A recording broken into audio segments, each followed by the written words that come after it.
बिस्मिल्लाहिर्रहमानिर्रहीम। आज हम लर्न करेंगे कि कलकला किसे कहते हैं।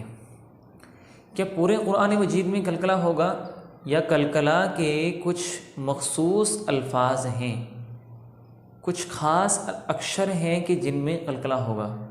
तो आइए डिटेल में देखते हैं। फ़र्स्ट ऑफ ऑल मैं बताना चाहता हूँ कि कलकला कहते हैं कि जिस तरह गेंद ज़मीन पर गिरकर उछल जाती है, सेम ऐसे ही हमारी टंग और ज़बान कलकला के अक्षर के मखरज पर लगकर उचट जाएगी। बस यही कलकला है। अब बात आती है कि कलकला कितने अक्षरों में होगा। तो मैं बताना चाहता हूँ कि कलकला के 5 अक्षर हैं।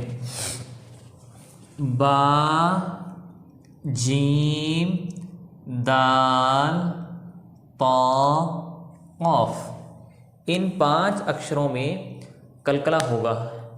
लेकिन आप कहोगे कि इनमें तो कलकला हुआ ही नहीं, तो उसके लिए भी रूल है। आपको ये रूल लर्न करना होगा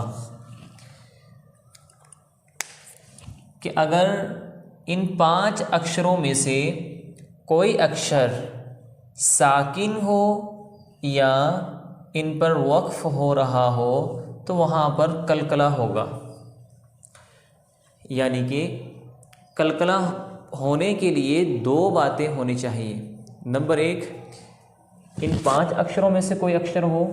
नंबर 2, साकिन हो या वक्फ हो रहा हो। तो आइए मिसालों से वाज़ेह करते हैं। जैसे हमज़ा बा ज़बर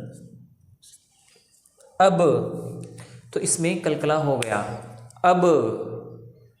अब ऐसे नहीं कहना, अब ऐसे कहना है आपने, तभी कलकला होगा। तो देखते हैं कि इसमें रूल पाया गया या नहीं। तो पहली बात ये थी, पहली शर्त ये थी कि 5 अक्षरों में से कोई अक्षर हो, तो इसमें बा आ गया। दूसरी शर्त ये थी कि साकिन हो या वक्फ हो रहा हो, तो यहाँ पर बा साकिन है। साकिन कहते हैं कि जिसके ऊपर सुकून हो, तो बा के ऊपर सुकून है, डेट्स मीन बा साकिन हुआ। तो अब यहाँ पर ये रूल भी पाया गया और कलकला के 5 अक्षरों में से बा भी है। तो अब हमने यहाँ पर कलकला करना है। अब हमने पढ़ना है, अब ज़बान उचट कर पढ़ना है। अब कलकला का दूसरा अक्षर है जीम। इसकी भी मिसाल देखते हैं। हमज़ा जीम ज़बर अज। तो यहाँ पर जीम साकिन है और कलकला के 5 अक्षरों में से जीम आ गया, तो यहाँ पर भी कलकला होगा और आप इसको पढ़ेंगे अज। अज ऐसे नहीं पढ़ना। तीसरा अक्षर है दाल। हमज़ा दाल ज़बर अद। यहाँ पर दाल साकिन है तो और दाल कलकला के 5 अक्षरों में से एक है, तो यहाँ पर भी कलकला होगा। चौथा अक्षर है तौ। तो हम इसको पढ़ेंगे अत। तौ के ऊपर सुकून है, डेट्स मीन ये साकिन हुआ, और तौ 5 अक्षरों में से एक अक्षर है, तो यहाँ पर भी कलकला होगा। और 5वां अक्षर है क़ाफ। तो हम इसको पढ़ेंगे हमज़ा क़ाफ ज़बर अक़। इसमें भी कलकला करके पढ़ना है। अक़, अक़ ऐसे नहीं आपने पढ़ना, अक़। मैं आपको एक और मिसाल देता हूँ। हमज़ा ता ज़बर। अब हमने इसको क्या पढ़ना है, हमज़ा ता ज़बर अत पढ़ना है कि हमज़ा ता ज़बर अत। आप डिसाइड कीजिएगा।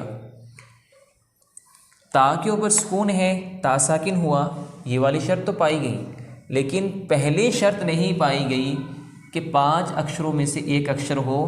ता 5 अक्षरों में से एक अक्षर नहीं है, तो अब इसमें कलकला नहीं होगा और हम इसको पढ़ेंगे हमज़ा ता ज़बर अत। उम्मीद करता हूँ कि साकिन की मिसालें तो आप समझ गए होंगे। अब मिसाल देता हूँ वक्फ़ की। कुरान मजीद में है इय्याका नअबुदु व इय्याका नस्तईन। मान लीजिए कि अगर हमें नाबुद पर वक्फ़ करना हो, सांस तोड़ना हो, वहाँ पर आयत लगानी हो, तो किस तरह पढ़ा जाएगा? कलकला होगा या नहीं होगा? तो आइए उसको देखते हैं।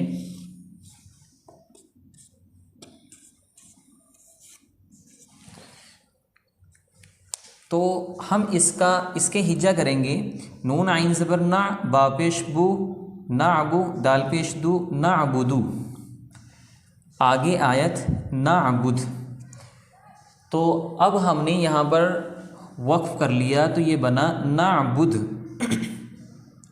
तो शर्त क्या थी? पहली शर्त ये थी कि 5 अक्षरों में से कोई एक अक्षर होना चाहिए। तो यहाँ पर लास्ट में जिस पर वक्फ़ हो रहा है वो दाल है, देख लीजिए। दूसरी क्या शर्त थी? कि साकिन हो या इन पर वक्फ़ हो रहा हो।